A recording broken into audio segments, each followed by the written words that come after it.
అందరికీ నమస్కారం అండి. నా పేరు గంగా భవాని. ఇప్పుడు నన్ను ఒక అభిమాని పిల్లలకు దిష్టి తీయడం గురించి అడిగారు. ఇది నిజంగా మంచి ప్రశ్న, తెలుసుకోవలసిన ప్రశ్న. అసలు పూర్వం మన పెద్దవాళ్ళు చంటి పిల్లలు ఉన్నప్పుడు కాళ్ళు కడుక్కోకుండా ఇంట్లోకి రానిచ్చేవారు కాదు. చంటి పిల్లలు ఉండటం లేకపోవడం అనేది పక్కన పెడితే బయటకు వెళ్ళినప్పుడు ఎవరైనా సరే కాళ్ళు కడుక్కోకుండా ఇంట్లోకి రాకూడదు.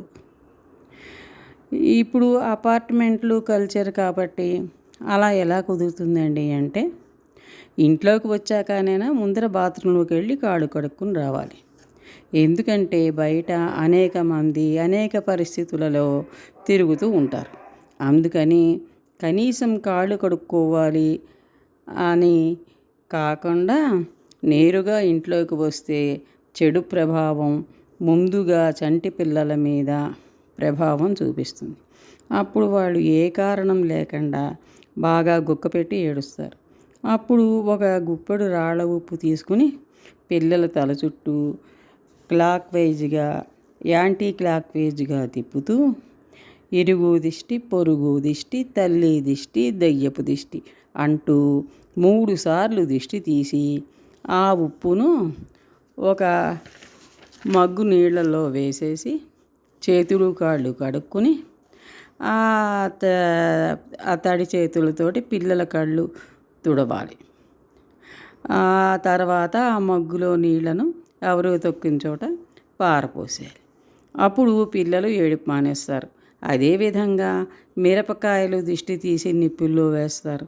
అప్పుడు పిల్లలకు దిష్టి ఉంటే నిప్పులో మిరపకాయలు టపటపలాడినట్లే వాళ్ళ దిష్టి పోతుంది అని కూడా అంటారు.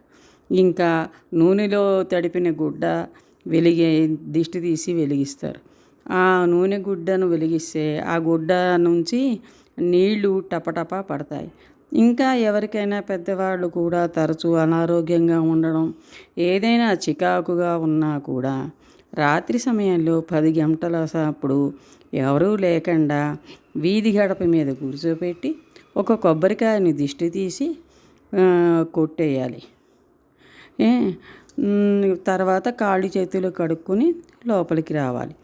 ఇవే కాకుండా కొన్నిసార్లు చంటి పిల్లలు ఆడుకుంటూ కింద పడిపోతారు. మంచం మీద నుంచి కూడా పడిపోతారు.